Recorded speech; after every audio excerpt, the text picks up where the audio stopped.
Pues otra vez yo, que no nos habíamos puesto bien de acuerdo, Otto y yo, y pues me tocaba dirigir los coros. Yo pensaba que nada más era escribirlos, ¿no? Pero a mí me tocaba dirigir. Entonces acá estamos, gracias a Dios porque pues nos da esta oportunidad de nuevamente predicar su palabra y hacer algo que tanto nos gusta. Y en un capítulo pues muy importante, un capítulo pues muy conocido yo creo que por todos, un capítulo que se ha predicado en muchas ocasiones en los púlpitos a través del mundo, y es el capítulo número 5 del segundo libro de los Reyes. Así que vamos a abrir la Biblia y tenerlo ahí.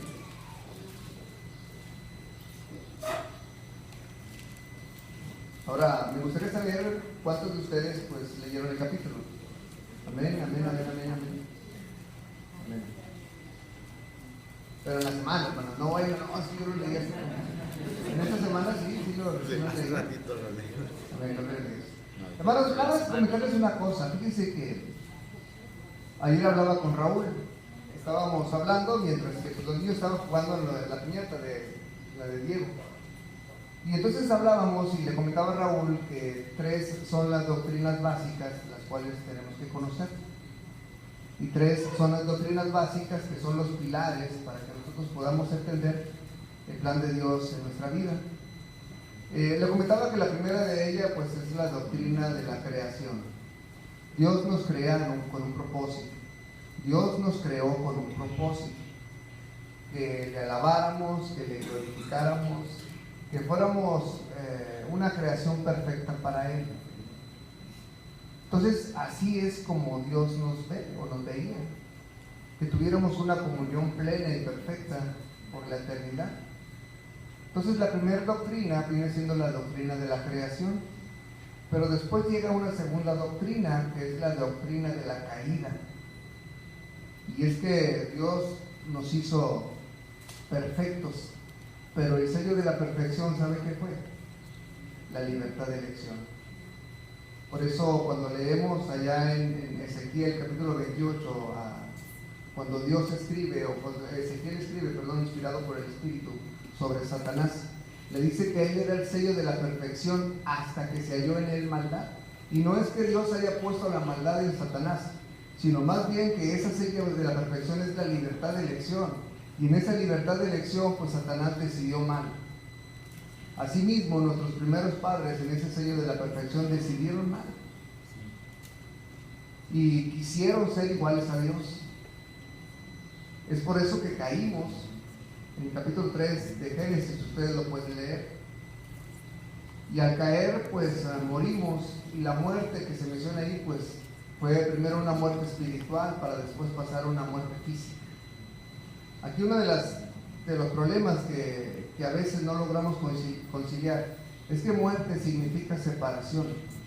Muerte no significa dejar de existir. Muerte significa separación. Y así es como quedamos delante de Dios, separados, porque nuestro espíritu se apagó. Pero Dios no se quedó con los brazos cruzados, y aquí es donde vemos la tercera doctrina, y es la doctrina de la redención. Y esta doctrina nos habla de que Dios, desde antes de la fundación del mundo, ya había diseñado un plan para que tú y yo estuviéramos sentados con Él. Y en la doctrina de la redención podemos ver la gracia de Dios, que ahorita todos los coros fueron encaminados hacia la gracia de Dios, la justificación, la perseverancia, la fe, todo eso lo podemos ver en esta redención. Entonces, estas 3 doctrinas son los pilares que nosotros tenemos que conocer. Y en base a ello, yo quiero dirigir esta predicación para que nosotros podamos ver cómo aún en el Antiguo Testamento Dios tenía un plan para todos aquellos que habían caído y todos aquellos que eran pecadores, pero sin embargo, sin el merecimiento de nada, Dios les da salvación. Voy a invitarte a orar ahí donde estás. Vamos a ponernos en las manos de Dios para que de esta forma podamos continuar en el tema. Bendito Dios y buen Padre Celestial, queremos, Padre, que en esta mañana te glorifiques a través del estudio de tu palabra, Señor. Bendice a cada uno de mis hermanos, bendice los corazones. corazones que están dispuestos a escuchar tu palabra. Yo te ruego, Padre, que bendigas a cada uno de ellos, Señor. Glorifícate entonces en medio de tu palabra, porque en Cristo Jesús oramos. Amén. Vamos entonces a abrir la Biblia allá en el segundo libro de los Reyes, capítulo 5, y vamos a ir exponiendo pues la mayoría del capítulo. Yo no voy a hablar, o no sé si alcance a hablar sobre Jesse, el capítulo 20 en delante, pero sí voy a llegar hasta el capítulo número 19. Entonces conviene que lo leamos, lo vamos a ir leyendo, pues la mayoría dice que ya lo leyó, y vamos a hacer comentarios aquí, comentarios allá sobre este bello capítulo. Amén. Dice la palabra de Dios: Naamán, general del ejército del rey de Siria, era un varón grande delante de su señor, y lo tenía en alta estima, porque por medio de él había dado Jehová salvación a Siria. Fíjense lo que dice: por medio de él había dado Jehová salvación a Siria. Era este hombre valeroso en extremo. Y aquí encontramos algo que encontramos en muchas partes de la Biblia. Por ejemplo, en el capítulo número 3, ¿me acompañan?, del libro de Génesis. Empieza con esta palabra que a continuación leeremos. O sea, en el capítulo 1 y 2 podemos ver la creación de Dios. ¿Sí, verdad? En el capítulo número 1 y 2 de Génesis podemos ver la creación de Dios. Y todo eso está perfecto. ¿Cómo es que Dios puso a Adán? ¿Cómo es que Dios dio solo a Adán y le puso a su compañera? Y cómo tenían ambos comunión con el Señor. El trabajo de él era labrar y guardar el huerto del Edén. Pero luego, en el capítulo número 3, nos encontramos con esta palabra. ¿Cómo empieza el capítulo 3? Pero. Entonces estos peros, hermanos, algunos peros pues son, caray, uno puede decir de qué se trata el capítulo. Pero hay otros peros que son muy hermosos. Este pero, que se encuentra en el capítulo número 5 del segundo libro de los Reyes, primero exalta al general sirio, pero al final dice, pero, al final del verso número 1 del capítulo 5, ¿qué tenía Naamán? Lepra. O sea, todo lo bueno que tenía Naamán, al final dice, pero era un leproso. Yo comentaba, porque más adelante lo vamos a empezar a ver, que la lepra en aquella época no tenía cura. Y la lepra era más bien dada por etapas.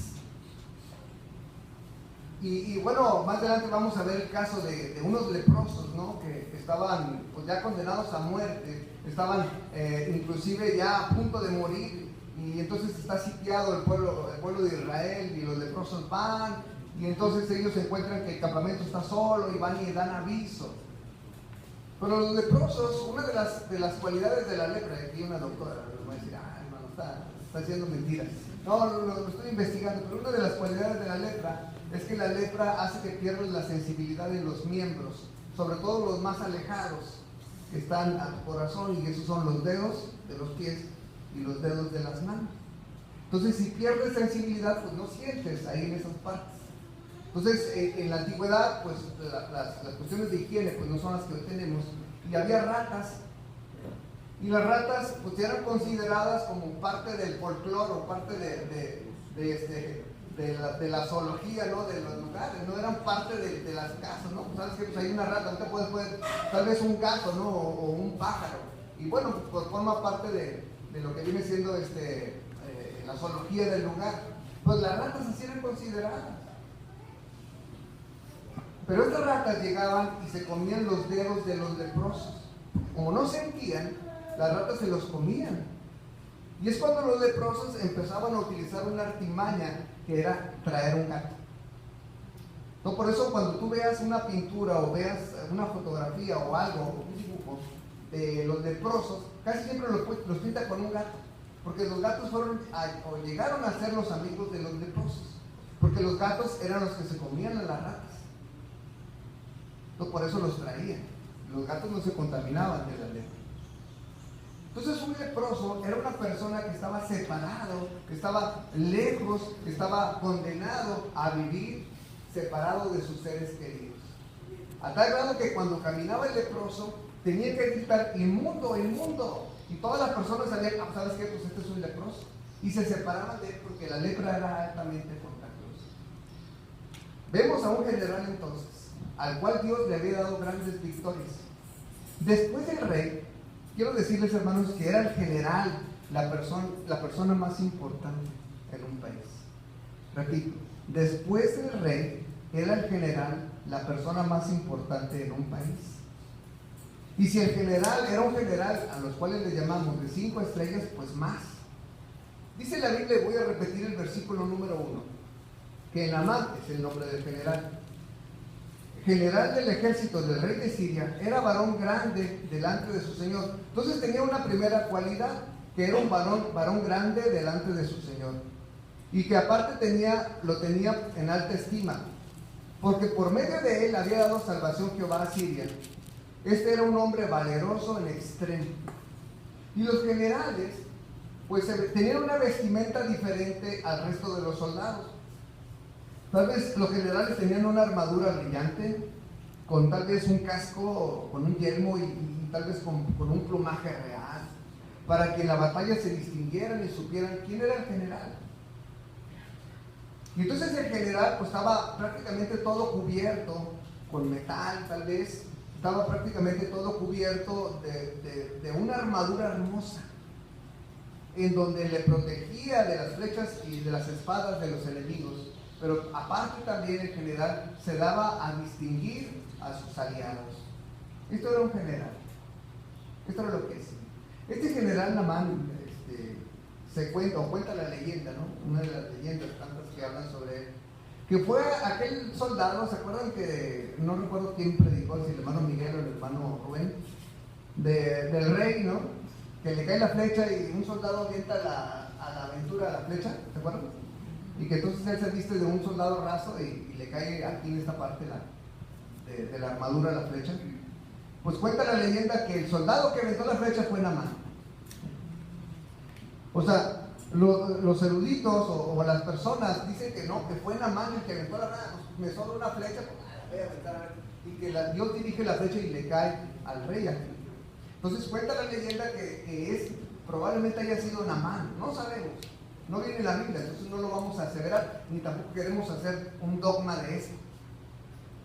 Lo cierto es que era un general en extremo valeroso, pero tenía ese problema, era leproso. Y les vuelvo a decir, la lepra iba por etapas. Tal vez la lepra del general todavía no se veía tanto, porque ¿sabe qué? Seguía luchando. Y la otra, la armadura lo cubría. La armadura lo cubría. Vamos a seguir leyendo. Dice la palabra de Dios. Y de Siria, verso 2, habían salido bandas armadas y habían llevado cautiva de la tierra de Israel a una muchacha, a una adolescente, la cual servía a la mujer de Naamán. Esta dijo a su señora: si rogase mi señor, el profeta que está en Samaria, él lo sanaría de su lepra. Entra en escena un segundo personaje, una muchachita, una adolescente que era del pueblo de Israel. De Siria dice la Biblia que habían salido bandas armadas y habían llegado a la tierra de Israel y habían conquistado territorios, pero aparte de conquistar territorios, en las riquezas que ellos traían, también traían cautivos o esclavos a personas israelitas. Pues precisamente esta muchacha era una persona esclava. La habían sacado de su tierra, la habían sacado de su familia y la habían llevado de esclava. Y entonces a esta esclava fue a dar por la providencia de Dios a la casa de Naamán. Hay personas que tal vez pudieran pensar, bueno, ¿y esta por qué le avisa o por qué le da razón de que en la tierra de Israel pues había un profeta? Yo que ella, pues que se muera de lepra. Pero sin embargo, esta muchachita no hizo eso. Esta muchachita lo que hizo es que dijo, ¿sabe qué? Le dijo a la señora, no, a la esposa de Naamán, si mi señor fuera con el profeta, entonces se daría cuenta de que hay profeta y Dios en Israel. Porque el profeta lo sanaría de su lepra. Yo quiero suponer que Naamán tal vez le haya gastado toda su fortuna en doctores Yo quiero suponer que Naamán ya había gastado todo lo que tenía a su alcance para poder sanar de lepra. Ya no le quedaba ninguna esperanza. Pero sin embargo, la esposa de Naamán va con Naamán y le dice, ¿sabes qué? La criada, ¿te acuerdas de la que robamos? Esta muchachita me acaba de decir que allá en Israel hay un profeta que te puede sanar de la lepra. ¿Qué pierdes tú en él? Ahora yo pregunto, ¿y qué ganaba la muchacha en decir? ¿Qué ganaba? Nada. La muchachita no ganaba nada. Pero sin embargo, no se quedó callada. Y empezó a publicar lo que había en su corazón. Porque lamentablemente podemos nosotros quedarnos con la idea de que en el pueblo o en el reino del norte todas las personas eran paganas. Pero ¿sabes qué? No era así. Porque esta muchachita que era del reino del norte era una persona que amaba a Dios. Y que sobre todas las cosas ella sabía que había un Dios en Israel que podía traer luz y salvación a las personas vecinas. Qué importante testimonio de esta niña, donde se muestra, yo creo que uno de los primeros signos de evangelismo en el Antiguo Testamento. Y es importante, hermanos, que lo entendamos, porque ahí donde estamos nosotros, tal vez las personas que están a nuestro alrededor, desde nuestra perspectiva, no merezcan la salvación. Tal vez seamos nosotros como Jonás. ¿Y por qué, Señor, voy a ir a predicarles a aquellos de Nínive? ¿Por qué voy a hacer eso? Si aquellos son crueles, son malvados. Cuenta también otra leyenda que probablemente los ninivitas habían matado a la familia de Jonás. Entonces cuando Dios lo manda que les predique a ellos. Pero ¿saben qué? Nosotros no nos podemos poner en los pies de Dios. Dios manda que todo hombre se arrepienta, ¿sí o no? Sí, ¿verdad? O tenemos que decir, ¿sabes qué? A este sí, a este no, a este sí. ¿Verdad que no? ¿Verdad que la salvación es para todos? A veces decimos, es que sabes que esta persona pues, es muy mala, yo no creo que se arrepienta. No, mejor no. Mejor vamos a predicarle eso. Dios no nos dice eso. Dios lo único que nos dice es que vayamos y prediquemos su palabra. Ahora, tal vez lo más importante aquí es que tú no te sientas capacitado para hacerlo. Y sabes que eso es válido. Tal vez algunos de nosotros no nos sentimos capacitados para poder exponer el plan de salvación y poder llevar a los pies de Cristo a las personas. Pero esta muchacha no le predicó a Naamán, ¿verdad que no? ¿Qué hizo? Únicamente le dijo dónde había o dónde estaba el lugar donde él podía encontrar la salvación. Cuando Pedro recibió por primera vez el mensaje del Mesías, o sea que había un Mesías en labios de su hermano Andrés, cuando Andrés llegó y le dijo, Pedro, ¿sabes qué? Acabamos de encontrar el Mesías, ahora sí vente, siéntate conmigo, yo ya lo acabo de conocer, ahora sí ya te puedo explicar el Apocalipsis. ¿Verdad que no hizo eso? Mira, siéntate conmigo, ahora sí voy a explicarte la carta a los hebreos, yo ya lo entendí. No, lo que hizo Andrés fue invitar a Pedro a que lo acompañara para que él lo escuchara. Y Pedro, al escuchar la voz del maestro, se convirtió. Es igual, hermanos. A veces decimos, pues yo veo varias bancas solas. Pues ¿sabes qué? Pues es el tiempo que Dios nos está hablando para que podamos predicar su palabra. Y si tal vez no te sientes capaz de hacerlo, sí lo puedes hacer invitando, ¿o no? O tampoco eso podemos hacer. Claro que lo podemos hacer.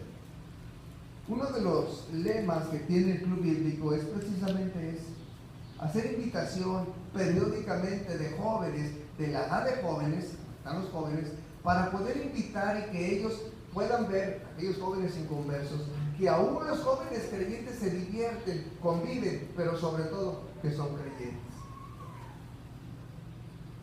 Ayer estábamos en un evento de jóvenes y veíamos cómo estaba lleno de muchachos, lamentablemente eran de otra iglesia.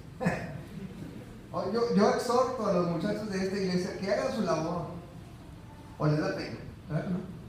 No les da pena, ¿verdad? Que se den cuenta de que ustedes son cristianos, porque la luz de Cristo resplandeció. Tierra de Zabulón, esa es otra. tierra de Neftalí.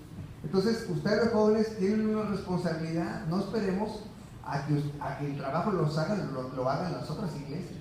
Ustedes tienen la responsabilidad. Pero no nada más la responsabilidad de los jóvenes, porque siempre les damos a ellos. ¿Y los varones? ¿Y los adultos? ¿A cuántos les hemos predicado del amor de Cristo? ¿Cuánto hemos traído a los pies del Señor? Yo pregunto. En el tiempo que tenemos como iglesia, que son 10 años, ¿a cuántos tú les has predicado de Cristo? En 10 años. Y yo a lo mejor quiero pensar que a lo mejor tú ya eres cristiano de tiempo más atrás. ¿A cuántos les has testificado? ¿A cuántos? Bueno, vamos a seguir predicando. Entonces, Naamán escucha y sin tener nada que perder, va, y dice el verso número 4. Entonces Naamán a su señor, entrando Naamán a su señor, o sea al rey, le relató diciendo: así y así ha dicho una muchacha que es de la tierra de Israel. Y le dijo el rey de Siria: anda, ve, y yo enviaré cartas al rey de Israel. Salió pues él, llevando consigo 10 talentos de plata y 6,000 pesos de oro y 10 mudas de vestidos. O sea, iba completamente rico, ¿no? Iba millonario, llevaba los regalos. Tomando también cartas para el rey de Israel, que decían así: cuando lleguen aquí estas cartas, sabe por ellas que yo envío a ti a mi siervo Naamán, para que lo sanes de su lengua. Las cartas a quién iban dirigidas del rey de Siria. ¿A quién iban dirigidas las cartas? Al rey. Al rey. Pero no era el rey a quien iban a dirigirse, ¿verdad? ¿A quién? Al profeta. A profeta, porque la niña fue muy clara al decirlo. En la tierra, allá en mi nación, hay un profeta. Ella nunca dijo que había un rey que lo podía sanar de la lepra. ¿Se dan cuenta de que las instrucciones siempre tienen que ser claras? Las instrucciones que nosotros demos siempre tienen que ser claras. Siempre. Porque de eso depende muchas veces el mensaje, si se distorsiona, ¿no? Hay una leyenda hebrea. No es hebrea, es árabe. Hay un cuento árabe. De que en un reino, pues había un rey que lanza una convocatoria, ¿no? Y entonces él tuvo un sueño. Y quería la revelación del sueño. Y ahí había personas que se creían profetas y decían ser profetas, pero dos eran las personas que sí, pues que sí sobresalían del resto. Entonces le mandaron a hablar al primero. Y entonces cuando el rey le revela el sueño a este profeta, el profeta dice: bueno, mira, lo que va a ocurrir es lo siguiente: tú te vas a morir. Te vas a morir. Pero antes de que tú te mueras, se van a morir tus papás. Antes de que tú te mueras, se va a morir tu esposa. Antes de que tú te mueras, se van a morir tus hijos. Antes de que tú te mueras, se van a morir casi todos tus parientes. Pero te vas a morir. ¿Saben qué hizo el rey? Mándelo a la horca. Y mandaron a la horca a este profeta. Y lo tenían ahí colgado para que todo el mundo lo viera. Entonces cuando llega el segundo profeta y va caminando y lo van acompañando y le pregunta que lo llevaba: oye, ¿y ese quién es? Ah, pues ese fue el primer profeta. ¿Cuál profeta? Pues el primero, antes de que tú llegaras. Él llegó y le contó todo al rey. Y cuando lo vio, pues el profeta se espantó. Y cuando llega delante del rey, pues él estaba sudando y rascándose los piojos, ¿no? Y entonces cuando el rey le cuenta el sueño, él dice: oh, ciertísimo rey, soberano de la tierra, quiero decirte que gozarás de muy buena salud, de tan buena salud que gozarás que vas a vivir mucho tiempo. Porque fíjate, te voy a decir una cosa: primero se van a morir tus papás, después, mucho tiempo después, se va a morir tu esposa, y también se van a morir tus hijos, pero como tú vas a tener muy buena salud, después te vas a morir. Entonces el rey le agradó esa forma en que le dijo el profeta: oye, ¿y quién te dijo eso? Pues el que está colgado allá afuera. Entonces depende de cómo digamos nosotros las cosas, depende del mensaje que demos. cómo es que las personas van a reaccionar. Esta niña le dio el mensaje claro a la esposa, ¿sí o no? Pero Naamán no le llegó el mensaje claro al rey. Y el rey le manda las cartas al rey de Israel. Seguimos leyendo. Verso 7. Luego que el rey de Israel leyó las cartas, rasgó sus vestidos y dijo: ¿soy yo Dios que mate y dé vida, para que éste envíe a mí a que sane a un hombre de su lepra? Considerad ahora y ved cómo busca ocasión contra él. El rey luego ve moros contra él. Dice: pero ¿estas cartas qué? ¿Por qué me manda que yo lo sane? Yo no soy Dios para sanarlo. Lo que pasa es que lo que quiere es buscarme pleito, porque quiere conquistar mi territorio. Eso es lo que dice el rey, porque las cartas iban dirigidas a él. Seguimos leyendo. Cuando Eliseo, el varón de Dios, oyó que el rey de Israel había rasgado sus vestidos, envió a decir al rey: ¿por qué has rasgado tus vestidos?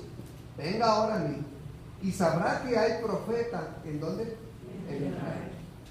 Y vino Naamán con sus caballos y sus carros, y se paró a la puerta de la casa de Eliseo. Entonces Eliseo le envió un mensajero, diciendo: ve y lávate 7 veces al Jordán, y tu carne se restaurará y será limpia. Y Naamán se fue como enojado, diciendo: he aquí, yo decía para mí, saldrá él luego, y estando en pie invocará el nombre de Jehová su Dios, y alzará sus manos y tocará el lugar y sanará la ley. Pues eso es lo que decía Naamán. Pero Naamán no nada más estaba enfermo de algo que era visible. ¿Saben cuál era la principal enfermedad de Naamán? El orgullo. Entonces Naamán tenía 2 problemas. Era una persona bastante orgullosa y era una persona que tenía lepra. La lepra podía sanarse o no, ¿sí? Pero ¿sabe qué? Había otra enfermedad oculta debajo de la armadura que era más peligrosa, y era una enfermedad del alma. Era un pecador. Era un hombre con pecado. Era un hombre que su pecado se manifestaba a través del orgullo. Y por más que él trajera su armadura, la armadura no le iba a cubrir el pecado delante de Dios. Y él llegaba, y así como era siempre, llegaba: ¿sabes qué? Pues yo necesito que hagamos esto, necesito que hagamos lo otro, y quería mandar. Pero él no estaba en esa condición. Él no estaba en esa condición. Recuerden que estaba enfermo, y que como enfermo en cualquier momento podía morir por esa enfermedad. Pero lo que tenía es que llegaba a exigir. Ahora yo pregunto, aparte de llegar a exigir, llevaba dinero, acuérdense. Llevaba dinero, porque a él lo que le interesaba nada más era sanar, pagar e irse. Quería de Dios los beneficios, pero de Dios no quería las responsabilidades. Y es no lo mismo que ocurre en el pueblo de Dios. No es lo mismo que ocurre en el pueblo de Dios.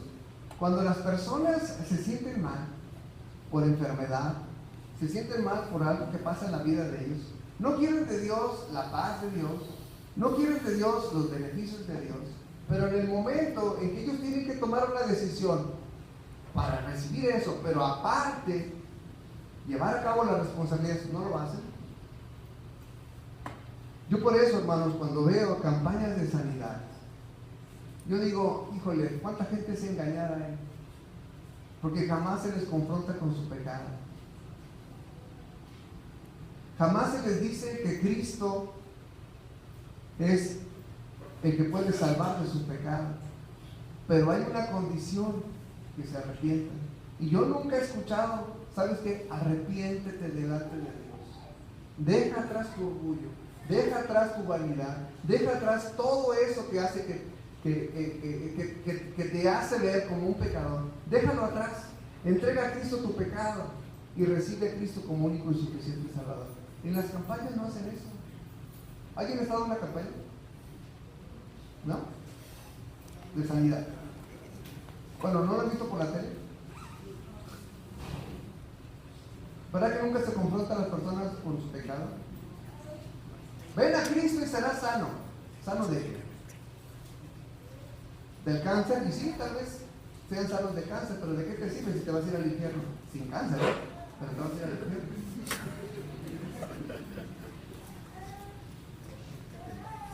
O campañas de sanidad de 8 o 9. Y si tú llegas, ¿sabes qué? Pues el mis tarde y son las 9:05. No, ya no. Ya se acabó la sanidad, ya se acabó. Porque ahí dice bien clarito que es de 8 a 9.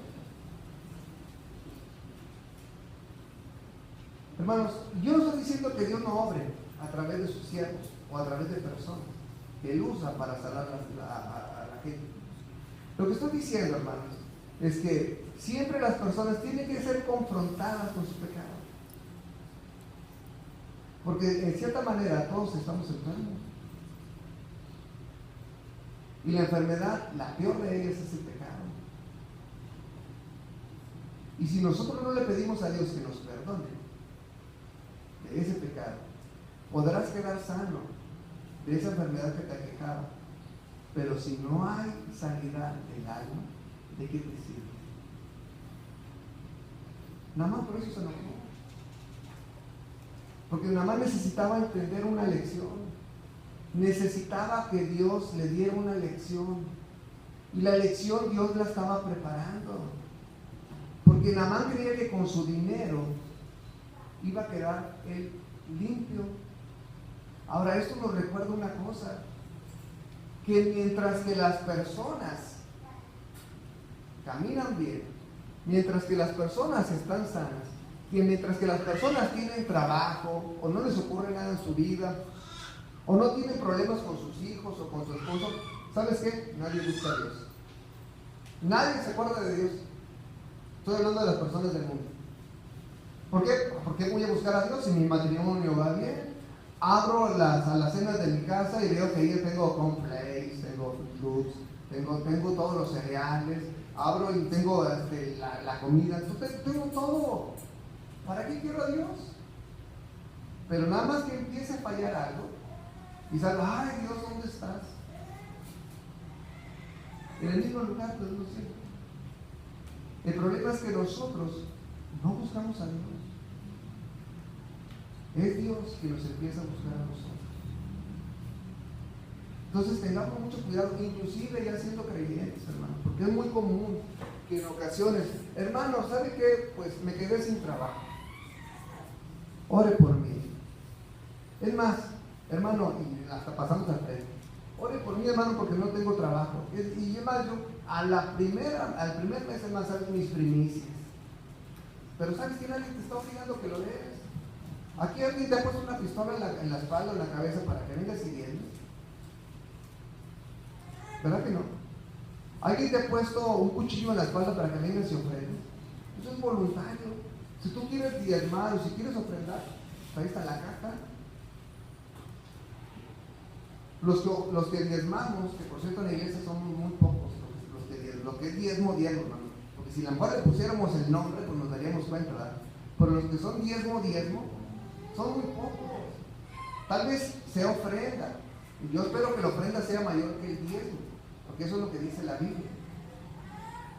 Pero los que tenemos un duro corazón como yo, por ejemplo, que tengo que poner un límite, porque si no, ese límite, si no me pongo ese límite del 10%, entonces yo estoy seguro que no lo haría.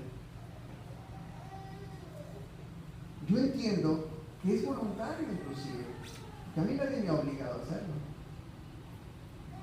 Pero cuando nosotros venimos delante de Dios y ¿sabes qué? Pues no tengo trabajo, hermano, ore por mí. Y cuando Dios me dé el trabajo, en la primera oportunidad yo vengo y deposito. O otro hermano puede llegar, ¿sabe qué, hermano? Fíjese que mi hijo está enfermo. Vamos a orar a Dios para que le dé la salud. Y cuando Dios le dé la salud, lo primero que voy a hacer es, voy a ir a todas las células. Además, voy a ir hasta los viernes. Pero ore por mí para que mi hijo esté sano. Ore por mí, hermano, para que mi matrimonio se restablezca. Es más, si se restablece, voy a ir todas las veces que me convoque Luis Ibero a la reunión de matrimonio. Y aquí siempre hacemos una pregunta. Muy bien, ¿tú qué dices del trabajo? ¿Y si Dios no te da trabajo? ¿Qué vas a hacer? ¿Tú qué dices de la enfermedad de tu hijo? Bueno, ¿y si Dios no te lo sana? ¿No te entregas al Señor? O sea, si Dios no restaura tu matrimonio, entonces no vas a ir a las reuniones. ¿Se fijan cómo nosotros estamos buscando siempre un convenio con Dios, pero que nos favorezca? Porque ese es el corazón del hombre. Queremos de Dios las cosas buenas. Todo el mundo quiere de Dios las cosas buenas, pero no quiere el compromiso. No quiere el compromiso. ¿Sabes qué, Señor? Bendíceme, y si me bendices, si me proteges, yo me voy a entregar a ti. Si no te bendices, si no te proteges, ¿qué vas a hacer?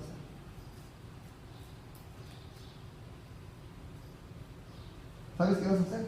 Te amargas y vives como la mayoría de las personas que viven allá afuera, que dicen que fueron cristianos y que ahora son enemigos de la cruz de Cristo.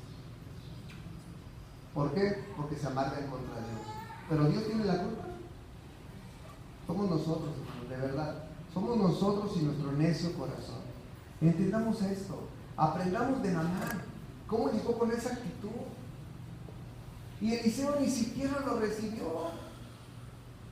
Ya llevamos 2 siervos con esta. La muchachita que era una sierva y el segundo siervo que es este que Naamán mandó. Ve, dile que se empague allá al río Jordán 7 veces. Entonces Naamán se enoja y dice, ¿cómo es posible que me diga esto? Pues yo esperaba y decía, oh Señor, y yo eso es lo que quería, y es lo que me gusta, que se caiga la gente, es lo que yo quiero. Te rogamos que en tu trono y ahí hacer muchas cosas. ¿Para qué? Dice Eliseo. ¿Eso para qué te va a servir? ¿Para qué te va a servir? Tú lo que necesitas es entender que tu pecado no es el que está visible, es el que está por dentro. Y Naamán, con todo su orgullo, dice, ¿por qué no voy a salir? No voy al río Jordán. El río Jordán, hermanos, quiero decirles que más o menos es cuando sueltan el agua del río Nace. Así de clarito. Todo sucio, todo con ramas, con vacas muertas, perros muertos y todos los que les cortan la cabeza por allá que vienen a salir acá en San Pedro. Todo eso, así era el río Jordán. Jordán significa abajo o sumergido. Eso es lo que significa el río Jordán. Pero Naamán dice, ¿cómo no voy a meter a ese río mugroso? Yo que soy Naamán. Todo el orgullo le salió a flor. Vamos a seguir leyendo. Dice el 11 entonces, y Naamán se enojó diciendo, he aquí yo decía para mí, saldrá y se vendrá echando maromas y diciendo conjuros y empezar a hacer todo eso, pero no. Y estando en pie invocará el nombre de Jehová y alzará sus manos y tocará en el lugar y sanará la lepra. ¿Saben qué? Esto que yo estoy exagerando, ¿verdad? Lo que estoy diciendo. Pero ¿saben que Naamán lo estaba diciendo también? Aquí lo pueden leer. Dice, invocará el nombre de Jehová su Dios, alzará sus manos, tocará el lugar y sanará la lepra. Habana y Farfar, ríos de Damasco, ¿no son mejores que todas las aguas de Israel? Si me lavara en ellos, ¿no será también limpio? Y se volvió y se fue enojado. Entonces, están mejores los ríos de allá, los arroyos de mi tierra son mejores. De repente le entró un celo nacionalista, ¿no? ¿Cómo voy a meter a ese río mugroso? Para eso vine a perder el tiempo acá. Para eso vine a perder el tiempo acá. Seguimos leyendo. Más sus criados. ¿Cuántos criados llevamos con estos? Tercero, ¿verdad? La primera era la muchachita. Y luego después el criado que manda a Eliseo porque le diga que se vaya a enjuagar el río, a zambullir en el río Jordán. Y luego después, pues el sirio, Naamán, en general, llevaba criados. Dice, mas sus criados se le acercaron y le hablaron diciendo, Padre mío, si el profeta te mandara alguna gran cosa, ¿no la harías? Cuanto más diciendo, lávate y serás limpio. Y ahí es donde yo quiero ver, hermanos, la gracia de Dios. Naamán se regresa a su tierra. Pero quiero imaginar que se va bordeando el río. Y ahí estaba la gracia de Dios en el río. Y ahí estaba la gracia de Dios. Y ahí estaba la gracia de Dios.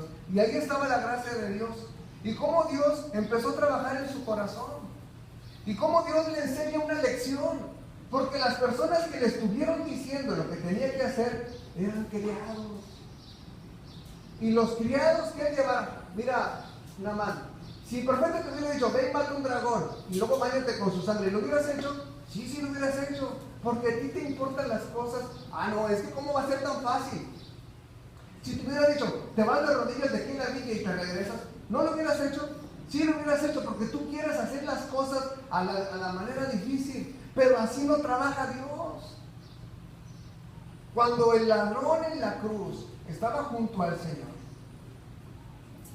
cuando el ladrón le dijo al Señor, acuérdate de mí cuando vengas en tu reino, el ladrón le estaba reconociendo como rey, porque le dijo, acuérdate de mí cuando vengas en tu reino. Lo estaba reconociendo como una persona que efectivamente iba a estar ahí, pero él sabía que iba a resucitar, porque ese es el evangelio, la vida, la muerte y la resurrección de Cristo. Él sabía que iba a resucitar, porque le dijo, acuérdate de mí cuando ¿qué? Cuando vengas en tu reino.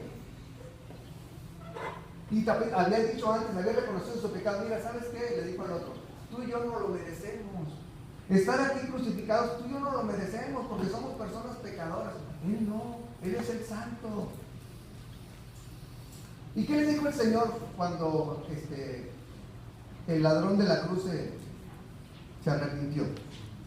Dijo, ¿sabes qué? Bájate y te vas de rodillas de aquí a allá, y luego tienes que hacer un chongo y luego haces una mano. ¿Eso le dijo? Como ya había creído, ¿sabes qué? De cierto te digo que hoy estarás conmigo en el paraíso. Y ese es el problema del hombre.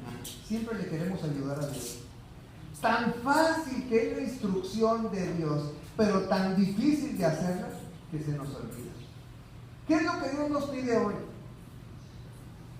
¿Cuál fue el primer mensaje del Señor? ¿Cuál fue el primer mensaje del Señor cuando abrió la boca, cuando empezó su ministerio? Porque lo primero que hizo fue bautizarse.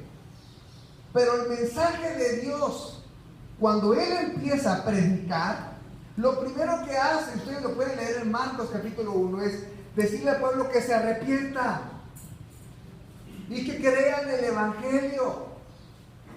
Eso es lo primero que el Señor empieza a enseñar y a enseñar y a enseñar. Que se arrepintieran de sus pecados y luego que creyeran en el Señor.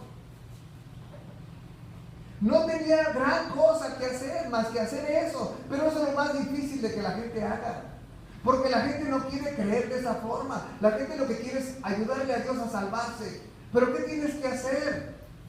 Si yo le preguntara a un niño aquí, si le dijera a una persona, pues un jovencito, ¿qué es la gracia?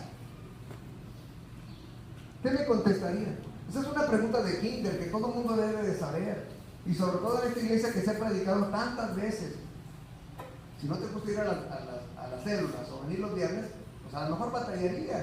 Pero ni eso, porque es un concepto que todo el mundo manejamos. Por eso yo pregunto, ¿qué es la gracia? Así en pocas palabras, ¿qué me dirías? Un regalo inmerecido. ¿Verdad que eso es la gracia? Amén, gloria al Señor. Pero ¿sabes qué? Esta definición se queda corta. Esta definición se queda corta. Porque efectivamente la gracia es un regalo que no merece. Eso es gracia. Pero vamos a imaginar que llega a tu casa una persona que te pide un vaso de agua y te dice, ¿me regala un vaso de agua? Y tú sabes que esa persona fue la que te robó la semana anterior.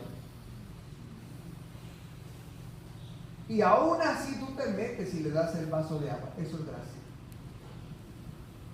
Eso es gracia. La gracia es un regalo que no mereces. Es más, es un regalo que desmerecemos, porque no tienes ningún mérito. En vez de eso tienes desméritos. O sea, Dios nos da un regalo que no merecemos. ¿Y sabes por qué? Porque merecemos completamente todo lo contrario. Entonces la gracia la tenemos que entender de esta forma. Es un regalo que no merecemos, ¿sí? ¿Y sabes qué mereces? Todo lo contrario. Entonces la definición le faltaría eso. Y aún así Dios nos da de su amor.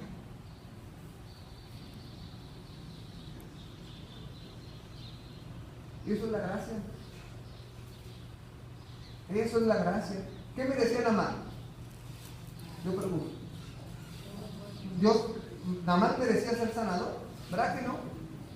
Pues era un enemigo del pueblo de Israel. Habían hecho incursiones, habían secuestrado a gente de Israel. ¿Qué merecía Naamán? Nada. Y sin embargo Dios empieza a tratar con él.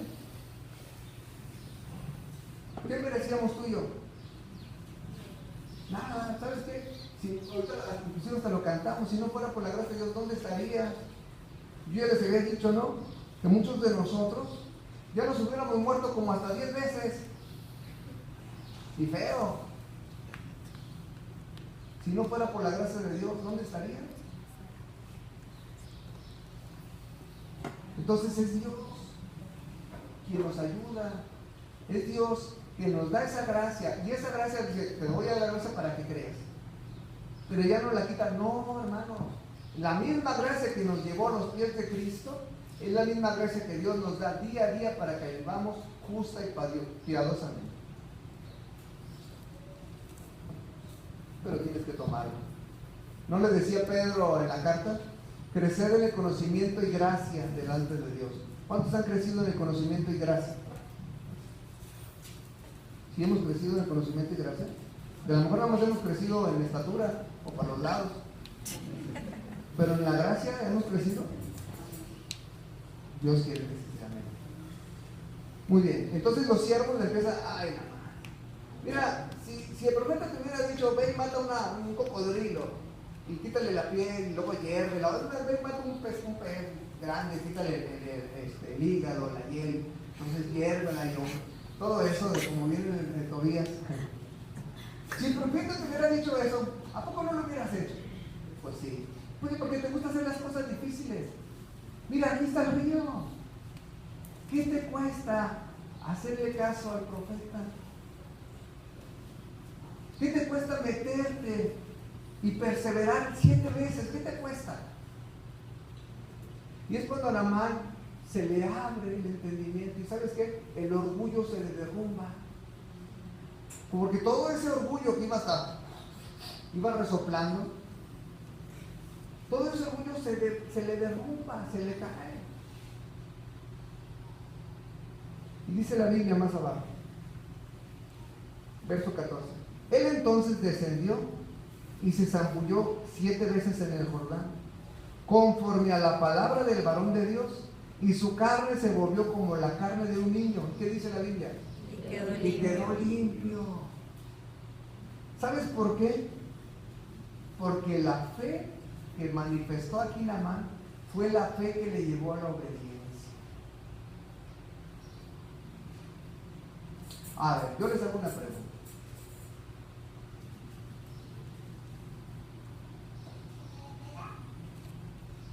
La salvación que nosotros hemos obtenido, los que hemos recibido a Cristo y somos salvos, ¿es por fe? ¿O fue por fe o fue por obras? A ver, ¿cuántos dicen que por fe, hermanos? Levanten la mano para decirles que están mal. Porque la salvación no es por fe, hermanos. Por gracia. La salvación es por gracia. Es cierto. Lo dice la misma Biblia, Efesios 2, 8 y 9. La salvación es por gracia. La salvación es por Jesucristo. Nada más que este ejercicio lo hago porque es un concepto que dentro del cristiano lo tenemos muy arraigado. Cuando decimos, yo fui salvo por fe, no por obras. No es incorrecto, eres salvo por gracia. Pero la herramienta que Dios te da, ahora sí es la fe. Estaba trabajando Dios con Naamán de una misma manera, o sea, estaba trabajando así. La salvación siempre ha sido por gracia, hermanos, desde el Antiguo Testamento hasta nuestros días. Y la herramienta que Dios nos ha dado desde el Antiguo Testamento hasta nuestros días, siempre ha sido la fe, no las obras. Pero la salvación siempre ha sido por gracia, un regalo que no merecemos, es más, un regalo que desmerecemos. Pero la herramienta es la fe. A Dios así le plació. ¿Se acuerdan de Abraham? Cuando Dios dice, sal de tu tierra y de tu parentela. ¿Y qué dice la Biblia? Creyó Abraham y le fue tomado por justicia. Entonces, Abraham obedece porque la fe te lleva a una obediencia y entonces Abraham es salvo. Que lo podemos ver ahí en Hebreos capítulo 11. No sé si me llego a dar a entender, hermanos. ¿Cómo es que trabaja Dios? Y Dios estaba trabajando aquí con Amán. Dice el verso 15, y volvió al varón de Dios, él y toda su compañía, y se puso delante de él y dijo, he aquí, ahora conozco que no hay Dios en toda la tierra, sino en Israel. Te ruego que recibas algún presente de tu siervo. ¿Qué hizo aquí Naamán? Públicamente, con su boca, reconoció quién era el verdadero Dios. ¿Sí o no? Eso fue lo que hizo Naamán. Aquí estaba manifestando públicamente la salvación de Dios. Ahora sé que no hay Dios en otro lugar más que aquí.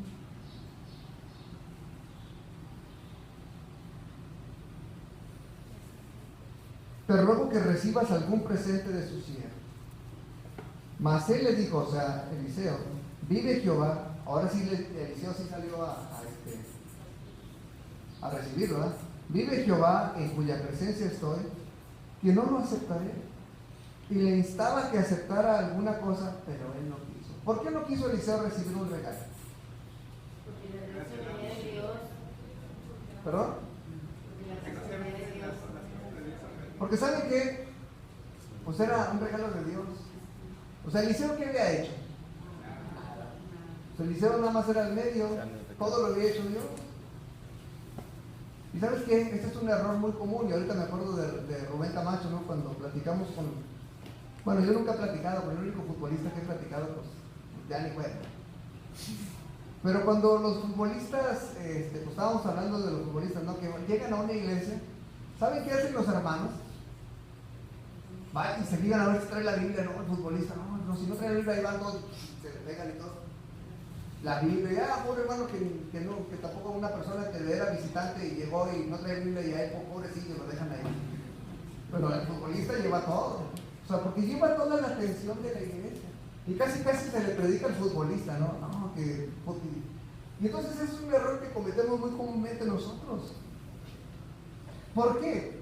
Porque inconscientemente esperamos que a través de él nosotros también seamos reconocidos. Es más, ¿qué pasaría si llegara Bill Gates a esta iglesia? Bill Gates es el sultán del software y de todo eso. Son millonarios. Que llegara y entrara aquí y se sentara y no, pues es Bill Gates, pues vamos a predicar. Capaz que nos da por ahí un terrenito, ¿no? Capaz que nos construye una iglesia y entonces vamos, que se convierta, que se ahí está torciendo el brazo para que se convierta. ¿Verdad? Una iglesia virtual. Una iglesia, exactamente, van a dar pantallas y internet de 1000 megas, todo eso. Entonces, ¿qué pasaría, hermanos? Es más, yo no me voy con estas personas que son muy comunes. Bueno, perdón, son poco comunes que vengan aquí, ¿verdad? Pero vamos a pensar en una persona que sea rica o millonaria. Y que venga. Que venga Ronaldinho. Que venga una persona así famosa o X. Pues no nos dedicaríamos, no le renderíamos pleitesía casi a él. ¿Por qué? Porque inconscientemente queremos el reconocimiento que él tiene nosotros también. Eso mismo hacen las iglesias cristianas, lamentablemente. ¿Ya vieron que se convirtió este artista? Y ponen el testimonio. Yo recibí el testimonio de un futbolista, ¿no? Y bueno, a veces sí sé que todavía batalla en ciertas áreas. Ya se hizo cristiano, Ya se hizo cristiano. O sea, Cuando platico con la persona que lo conoce bien, no, todavía tiene cierto, todavía batalla mucho, no sé si sea cristiano o no, estamos predicándole a uno. Pero todo el mundo cristiano dice, ya es cristiano, ya es cristiano. Bueno, ¿y qué pasa si juega fútbol y por ahí se le sale una? ¿Quién quedaría mal? ¿O qué pasa si, por ejemplo, lo ven por allá con otra muchacha que no es su esposa?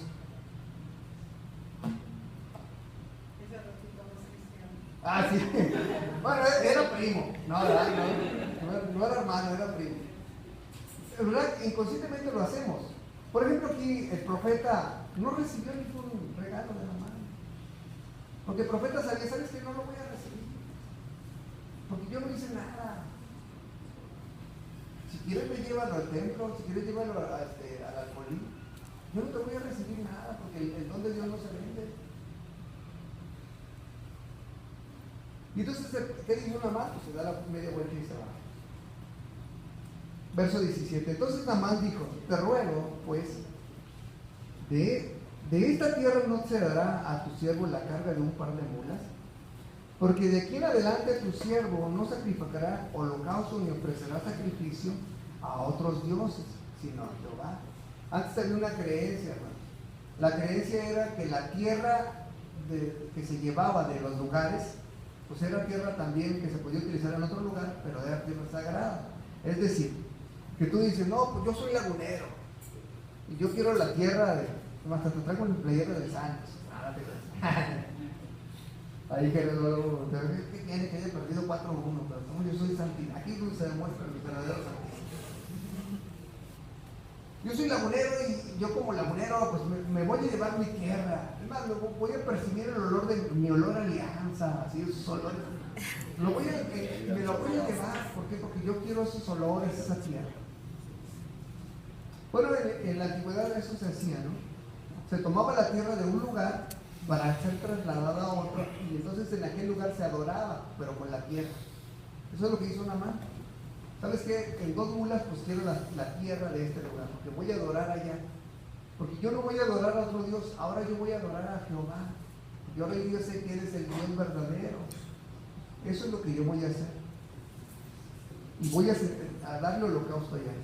En esto perdone Jehová tu siervo, que cuando mi señor el rey entrara en el templo de Rimón para adorar en él, y se apoyare sobre mi brazo, yo también me inclinaré en el templo de Rimón.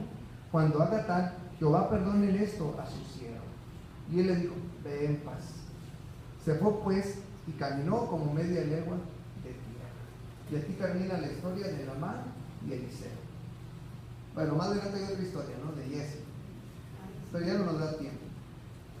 Yo no más quiero decirles, hermanos, que Dios en su bondad nos dijo que las personas únicamente podían convertirse a través de la locura de la predicación. No hay otro medio. Esta iglesia a la cual Dios ha levantado, que tenemos ya 10 años organizados, es lo que hemos predicado. Y es lo que esperamos que se siga predicando. Porque el hermano Miguel y yo somos eternos. El hermano daba gracias a Dios el viernes, ¿verdad? Porque dice, pues yo no doy gracias a Dios por un cumpleaños más. O sea, yo doy gracias a Dios porque pues ya dentro de poco, pues yo voy a partir a la presencia del Señor. Y así cada uno de nosotros, hermanos. Cada uno de nosotros vamos a partir a la presencia de Dios. Pero ¿sabes qué? Esperamos que desde este púlpito siempre se predique que la gracia es un don que no merecemos, es un don que desmerecemos. Pero sin embargo Dios nos lo da. Aún en ello Dios nos lo da. Y que la única forma de podernos apropiar de esa gracia es a través de la fe, confiando en el Señor y en sus promesas. Pero que también nosotros tenemos una responsabilidad, hermanos. Por ejemplo, podemos ver la responsabilidad de la muchachita que no predicó nada más le dijo dónde estaba el profeta. Ahora, si tú sabes que se predica desde el púlpito esa verdad bíblica, ¿por qué no hacemos invitación? A veces, sí, hermano, pues es que la iglesia se está quedando sola. Bueno, ¿y ahí qué hacemos nosotros? No, es que les da pena ir al templo. No hay problema, existen las células. Existen las células. Entonces es una responsabilidad compartida, hermanos. Lo vimos el viernes. Es muy fácil culpar. Cuando hablamos de quién es la iglesia, todo el mundo sabemos quién es la iglesia. Y la iglesia no son las paredes, ¿verdad que no? No. ¿La iglesia quién es? Nosotros. Y entonces, ¿por qué cuando nos toca predicar y Dios manda a su iglesia a predicar, por qué nada más le cargamos la labor a 2, 3? Cuando se hace una campaña, hermanos, otra vez voy con los jóvenes. Jóvenes, vamos a salir a evangelizar y entonces llegan así, uno de jóvenes. Hermanos, vamos a hacer una invitación a la iglesia para que nos ayude, porque va a haber una campaña de evangelismo y así, miren, 2 de los hermanos.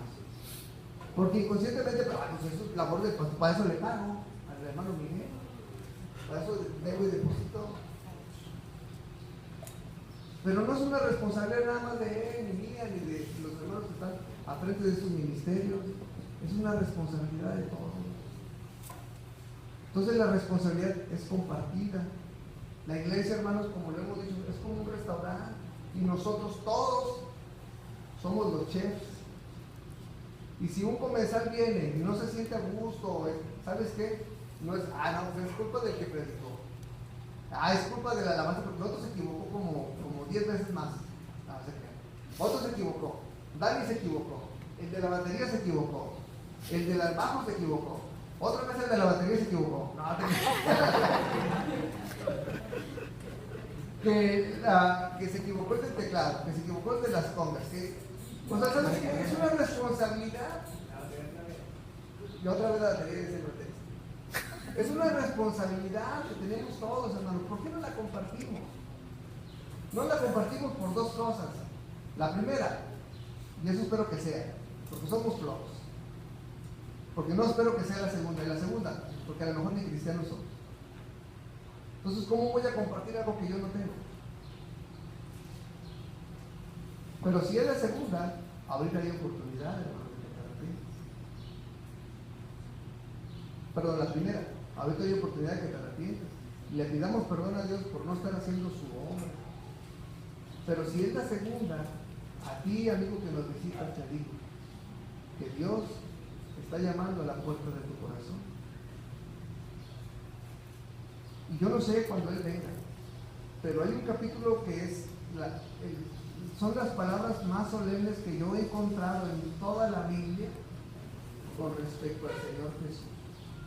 O sea, en toda la Biblia no encontré unas palabras más solemnes que estas. Cuando había personas delante de Él, le dijeron: Señor, Señor,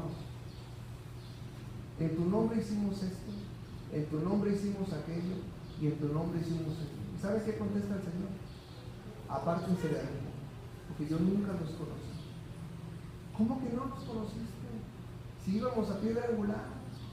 ¿Cómo que no nos conociste si estábamos en el grupo de alabanza? ¿Cómo que no nos conociste si nosotros formábamos parte del cuerpo de maestros de escuela dominicana?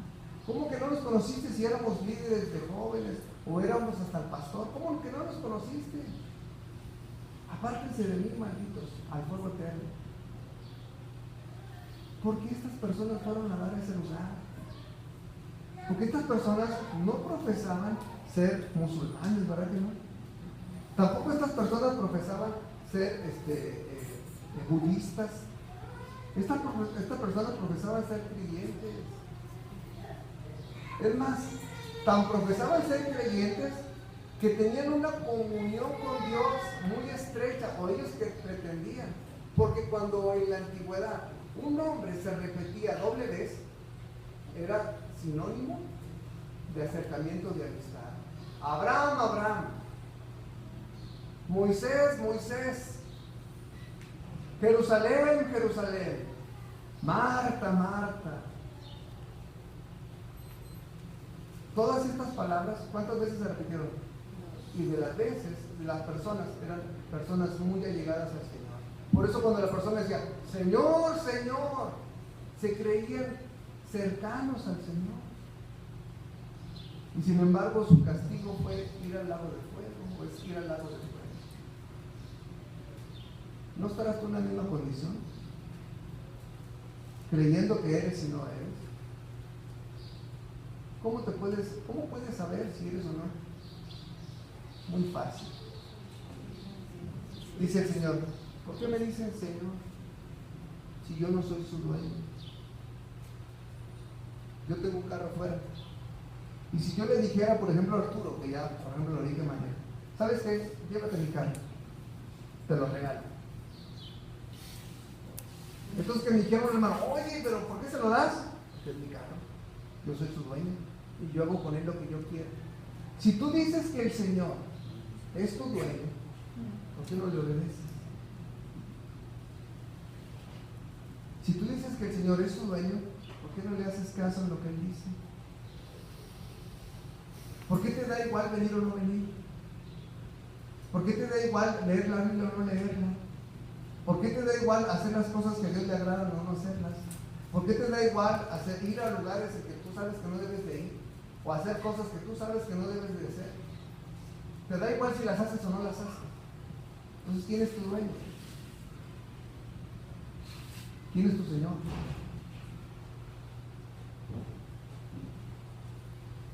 Y no importa que tengas aquí 20 años diciendo que eres creyente.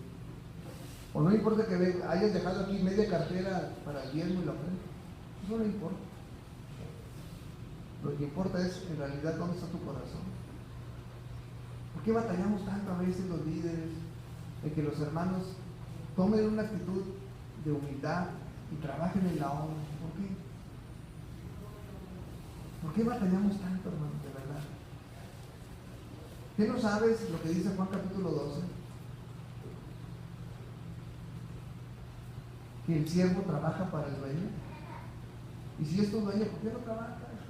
¿Por qué cuando convocamos a Santa Convocación, por qué no vienes? Te da igual, te quedas allá haciendo, voy a ir a la feria, mejor me la, tengo esto y esto, pues mejor decido ir a la feria.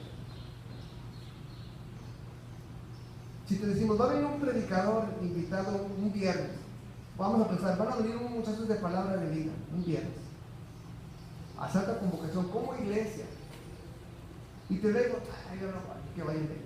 Aparte me caen malos de palabra de vida. Si empiezas a decir eso, entonces ¿dónde está tu compromiso con eso? Sí, ¿verdad? De Dios tenemos todos los beneficios. ¿Sabe qué, hermano? Me siento mal. Hablen de toda la iglesia y que toda la iglesia sea una cadena de oración. Y cuando te tienes que comprometer tú con Dios, ¿cuándo? Por eso yo te invito a que reflexiones en tu corazón y que pongas en las manos de Dios tu vida. Y si no eres creyente, que Dios trabaje en tu corazón. Yo te pudiera forzar tal vez a que lo hagas, pero ¿sabes qué? Hoy no voy a hacer eso.